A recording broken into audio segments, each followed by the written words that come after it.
By 1975, South Vietnam is taken over by North Korea, and we see the fall of Saigon. And so the United States has backed out of Vietnam, and Vietnam does fall to communism with Ho Chi Minh as the leader. In 1989, Berlin Wall is going to be torn down. So the wall that was built that was actually dividing the city of Berlin, the east from the west, and it's going to be torn down. You know, President Ronald Reagan is given credit for the Berlin Wall collapsing. Tiananmen Square, there's going to be student protests in China, and they're protesting over communism. They would like to see a democracy, and so what you see at Tiananmen Square is that kid standing in front of the tank, and when the kid's standing in front of the tank, it sends like this worldwide like sympathy for people who are wanting a democracy established in China, and you see the real limitations of civil liberties in a communist nation. 1991, the fall of the Soviet Union happens, and the Soviet republics, those satellite nations, are going to go ahead and declare their independence. And so now the Soviet Union has to rebuild as Russia, and they're going to rebuild as a democracy. So the economics of the communist nations, so there's economic disruption in communist countries, especially when it's tied to like the politics of the Soviet Union. So if you're in the satellite states, you basically are feeding the Soviet Union. You're doing everything that the Soviet Union wants. The Soviets focus on industrialization, even when it's at the expense of human lives and human needs. So they don't care. It's just about getting them to a factory-based system. During the space race, the Soviets spend millions, billions of dollars trying to compete with the United States. And this is one of the big reasons why they do collapse, is that they cannot financially match the U.S. So dollar for dollar, every time the U.S. spends money in the space race or the arms race, the Soviets are trying to keep up, and financially they just can't do it. There's going to be an embargo against Cuba, so the United States refuses to talk or trade with Cuba. We still do that. That's an ongoing embargo. Most countries are actually going to take our side, and they'll do the same thing.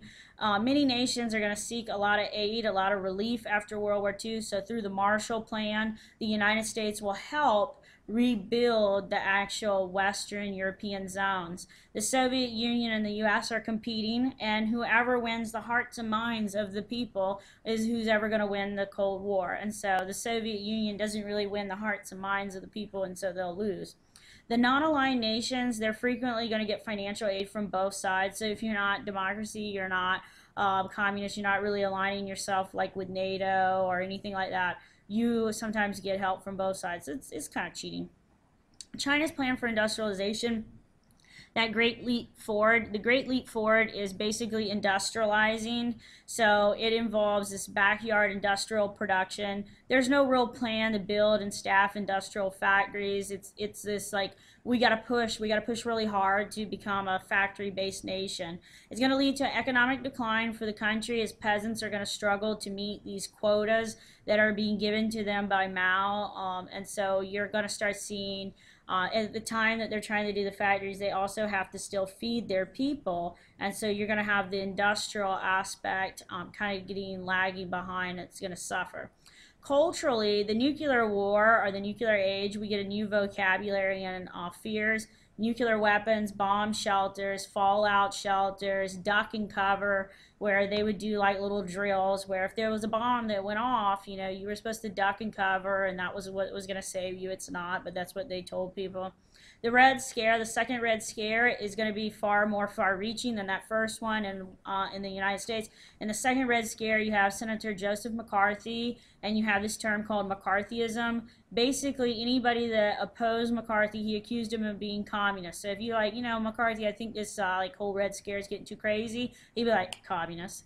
And so you would go to jail, you would be prosecuted, you would get deported. I mean, it's a fear time. So the United States is constantly worried that there are communist spies throughout our country.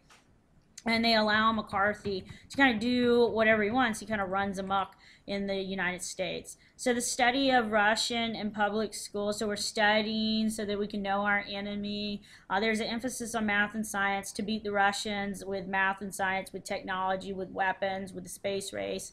The communist culture tended to revolve around like talking about the virtues of the worker, over the greedy capitalists like America. So the U.S. is going to start mass exportation of American culture and values. We kind of sometimes call it the McDonald or the McDonaldification of the world, so Mickey D's. And so what you start seeing is American culture is going to start being viewed as superior and more powerful in opposition to Russian culture.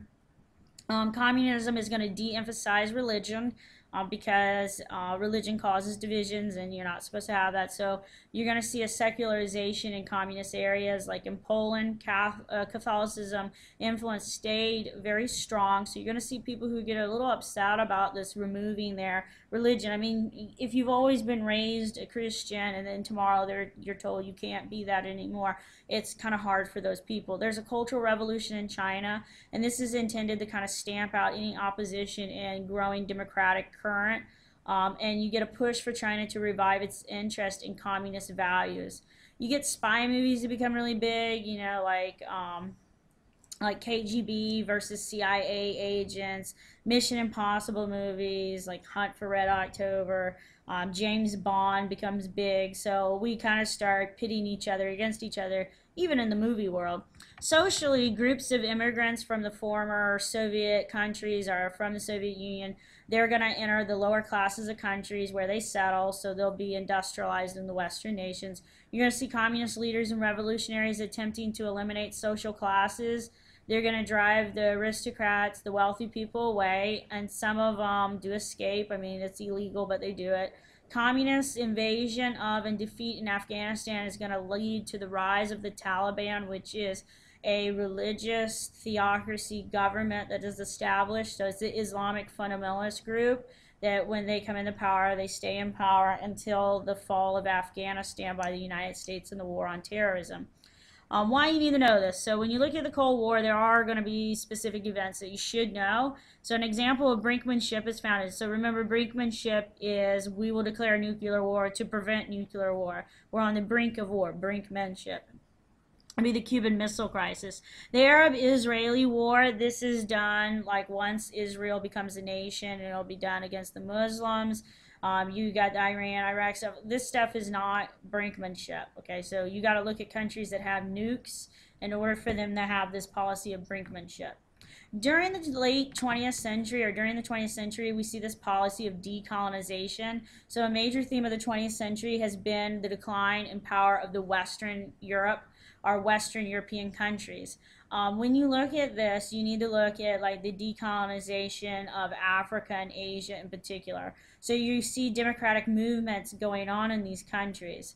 So comparing the economic and social characteristics of communism China, or communist China, and the Soviet Union, you look at the power that these people have and look at how much power they exert over these regions.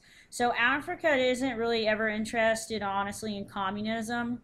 And Asia, they do become very interested in communism. Like in Latin America, you see communism kind of spreading because you got Castro, and he'll spread it in Cuba, and he'll advocate for the rest of Latin American countries to also spread communism. You even see a movement in Mexico to actually kind of become a communist nation.